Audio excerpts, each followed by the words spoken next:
নিজেকে ভালো রাখতে হলে নিজেকে সময় দেওয়াটা অনেক বেশি ইম্পর্টেন্ট। যদি তোমার মন খারাপ থাকে তাহলে অবশ্যই প্রকৃতির মাঝে হারিয়ে যাও। আমিও তেমন একটা দিন সিলেক্ট করেছি যে দিনটা আমি শুধু নিজেকে সময় দিব। হ্যালো এভরিওয়ান, আসসালামু আলাইকুম। কেমন আছেন সবাই? আই হোপ সবাই অনেক বেশি ভালো আছেন। চলে যাচ্ছি বটিয়াঘাটার দিকে। এদিকে নদী প্রায় শুকিয়েই গেছে। নদীকে দেখলে এখন আর নদী মনে হয় না, নদীটা হেঁটেই পার হয়ে চলে যাওয়া যাবে। বটিয়াঘাটা ব্রিজ পার হয়ে যতই সামনের দিকে যাবেন ততই নদী আপনার চোখে পড়বে।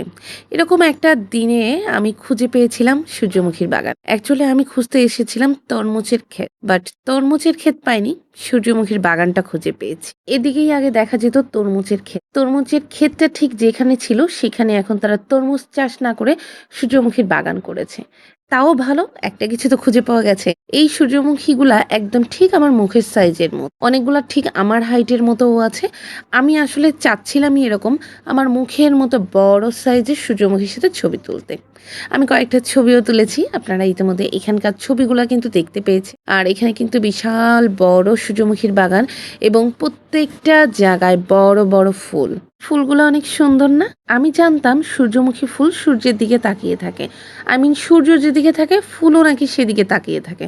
বাট এগুলো খুবই অগোছালো, এরা এক একজন এক এক দিকে তাকিয়ে আছে। এরা কেউই সূর্যের দিকে ঠিকঠাক করে মুখ করে তাকিয়ে নাই। এদের মুখ এক একজনেরটা এক এক দিকে তেরিবেঁকি হয়ে গেছে। এরা আসলেই অশিক্ষিত। এই ক্ষেতের যে মালিক সে আসলে শিক্ষিত বানাতে পারেনি এই ফুলগুলা। এই জায়গাটা কিন্তু অনেক দারুণ লাগতেছে।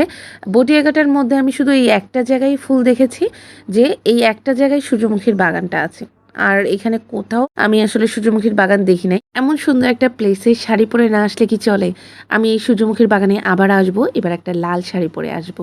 সূর্যমুখীর বাগান রেখে আর একটু সামনের দিকে গেলে এরকম নদীর পাড় দেখতে পাবেন এবং তার সাইডে অনেকগুলা নৌকা বাঁধা আছে। নৌকাগুলা দেখে আমি এখানে দাঁড়িয়ে পড়লাম ছবি তোলার জন্য। এখানে কিন্তু অনেক দারুণ লাগতেছিল পরিবেশটা এবং এই সাইডে নৌকা ছিল, বাট অনেক রোদ ছিল। আমি সকালের দিকে গিয়েছিলাম, এই কারণে সূর্যটা একদম ঠিক মাথার উপরে ছিল এবং অনেক গরম ছিল। তারপরেও কিন্তু এই যে নৌকার সাথে এখানটাই ছবিগুলো অনেক সুন্দর আসছে। আর এরকম একটা নদী, যদিও নৌকাটা পানির মধ্যে না, পানির উপরে পাড়ে, সেখানটায় আপনি বসে আছেন, জাস্ট ফিলটা চিন্তা করেন। আমার কাছে অনেক দারুণ লাগতেছিল। যদি খুব মন খারাপ থাকে, শহর থেকে দূরে প্রকৃতির মধ্যে নদীর পাড়ে এসে কিছুক্ষণ বসে থাকবে, মন ভালো হয়ে যাবে।